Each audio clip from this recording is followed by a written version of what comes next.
Village కమాన్స్ అయితే ఉంటాయి, 1 kilometre వరకు ఉంటాయి. ఇక్కడ నుంచి దగ్గర దగ్గర 1/2 కిలోమీటర్ వరకు అయితే ఈ గల్లీలో ఉంటాయి. మళ్ళీ ఇంకో సైడ్ వచ్చేసి ఇంకో 1/2 కిలోమీటర్ ఉంటాయి.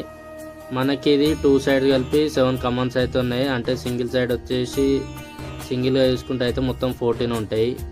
అట్లే ఈ గల్లీ మొత్తం లైటింగ్లతోనైతే నింపేసారు.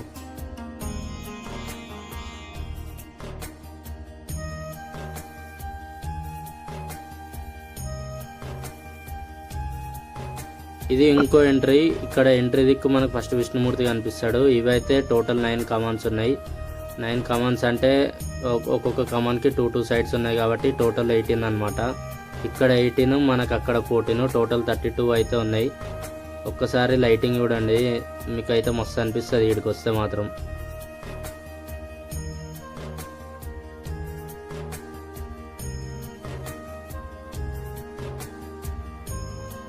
వీళ్ళ దగ్గర మెగా లక్కీ డ్రా కూడా ఉంది. కేవలం 51 రూపీస్కి అయితే మనకి స్కూటీ అయితే వస్తుంది. ఒకవేళ మీరు వచ్చి రాపించుకోవాలనుకుంటే రాపించుకోవచ్చు. మనకు ఇంకో ఎంట్రీలో మల్లన్న స్వామి ఉంటాడు. ఇక్కడ సైడ్ మల్లన్న స్వామి ఉండు, ఇంతకుముందు మీకు చూపించిన ఈ ఓడింగ్లో మల్లన్న స్వామి ఉంటాడు. అండ్ మనకి అక్కడ సైడ్ వచ్చేసి విష్ణుమూర్తి ఉంటాడు. అండ్ ఇంకో స్టార్టింగ్ దిక్కు వచ్చేసి విజయవాడ కనకదుర్గమ్మ అయితే ఉంటుంది. ఈడ కనిపిస్తుంది కదా ఈ ఓడింగ్ చూడండి, మనకు మండపానికి ఎదురుగా అయితే ఉంటుంది. మండపానికి ముందు శ్రీకృష్ణుడు గోవర్ధనగిరి పర్వతం ఎత్తుతున్నట్టు. ఇది దగ్గర దగ్గర 4 ఫ్లోర్స్ ఉంటుంది. మనకి పక్కన బిల్డింగ్ చూడండి, ఈ బిల్డింగే 3 ఫ్లోర్స్ ఉంది. అంటే దగ్గర దగ్గర 4 ఫ్లోర్స్ ఉంటుంది. మండపం ముందు చాలా పెద్ద, అంటే చాలా పెద్దగా ఉంటుంది ఇది. వీళ్ళ మెయిన్ థీమ్ ఏంటంటే తిరుపతి సెట్ అనమాట. తిరుపతి సెట్ని మంచిగా ఇట్లా సెట్ చేసిరు, ఒక చిన్న ల్యాండ్లో అయితే సెట్ చేసారు. ఒకసారి లోపల పోయి అయితే చూసుకుందాం. ఇంకో బయటికి వెళ్ళి మనకి ఈ విధంగా అయితే కనిపిస్తుంది.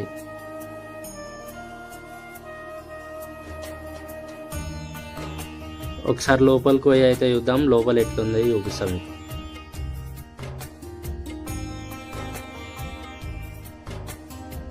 మనం లోపలికి ఎంటర్ అయిన తర్వాత మనకి ఇట్లా 4 దేవతలు అయితే కనిపిస్తారు. దేవతల విగ్రహాలు కనిపిస్తాయి, ఒక్కసారి చూడండి.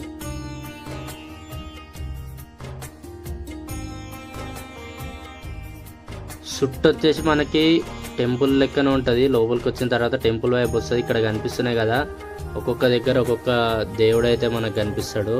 అండ్ ఎంట్రన్స్కి వచ్చేసి అటు ఇటు లెఫ్ట్ సైడ్లో అయితే మనకు తిరుపతిలో ఉంటాడు కదా, ఆ దేవుడు అయితే మనకి అటు ఇటు 2 విగ్రహాలు అయితే పెట్టారు. ఒక్కసారి మెట్లు చూడండి ఎంత రియలిస్టిక్గా ఉన్నాయో. అంటే సేమ్ అట్లా మెట్లు ఎక్కుతున్న ఫీల్ రావాలి కాబట్టి దాన్ని అట్లా నీట్గా అరేంజ్ చేశారు. పైన మనకు డోర్ కూడా ఉంది. ఈ డోర్ కూడా రియల్గా డోర్ అయితే దీనికి మొత్తం సెట్ చేసి పెట్టారు. ఒకసారి లోపల పోయి అయితే చూద్దాం.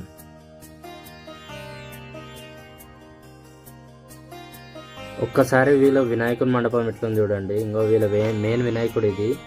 ఇంకో ఇట్లా 4 జూమర్లు పెట్టి అయితే నీట్ డెకరేషన్ చేసారు. ఆ వినాయకునికి ఇంకలు ఉన్న బట్టకి బరాబర్ సెట్ అయింది. పక్కన మనకు వెంకటేశ్వర స్వామి అవతారంలో ఉండు కదా, పక్కన పద్మావతి దేవి కానీ మొత్తం వీళ్ళు చేయించిన కుందన్ వర్క్కి ఆ బట్టకి దానికి బరాబర్ సెట్ అయిపోయింది.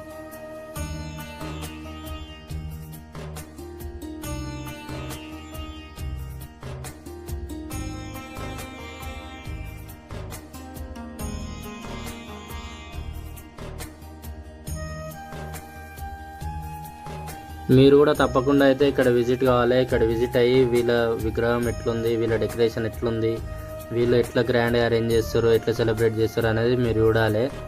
విగ్రహాన్ని అక్కడికి వెళ్ళి తెచ్చింది కాక సపరేట్గా అయితే మంచిగా వీళ్ళు ఎక్స్ట్రా పైసలు ఇచ్చి అయితే కుందన్ వర్క్ అయితే వేయించుకోరు. ఎందుకంటే మనకి ఇక్కడ చూసినట్లయితే వెంకటేశ్వర స్వామికి ఇక్కడ ఏదైతే వినాయకుడు ఉందో ఆ వినాయకుడు మనకు వెంకటేశ్వర స్వామి అవతారంలో కావాలి కాబట్టి మనకి అక్కడ బొట్టు కనిపిస్తుంది కదా, ఆ బొట్టునైతే కుందన్ వర్క్తో అయితే మంచిగా సెట్ చేసారు.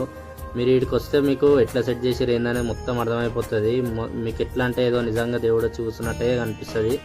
అదిగాక పక్కన పద్మావతి అమ్మవారు ఉంది కదా, వెంకటేశ్వరుని భార్య, ఆమెను కూడా మంచిగా డెకరేట్ చేసి మంచిగా కుందన్ వర్క్ అయితే వేసారు. మీరైతే తప్పకుండా వీళ్ళ దగ్గరికి అయితే విజిట్ కావాలి. వీళ్ళు ఏ రోజు తీస్తారు ఏందనేది అయితే నేను మీకు అప్డేట్ అయితే ఇస్తాను. వీళ్ళు తీసేటప్పుడు కూడా చాలా గ్రాండ్ సెలబ్రేట్ చేస్తారు. అప్పుడు కూడా మీరు వీళ్ళ మండపం వరకు అయితే రావాలి, వచ్చి అందులో మీరైతే పార్టిసిపేట్ చేయాలి. Thank you.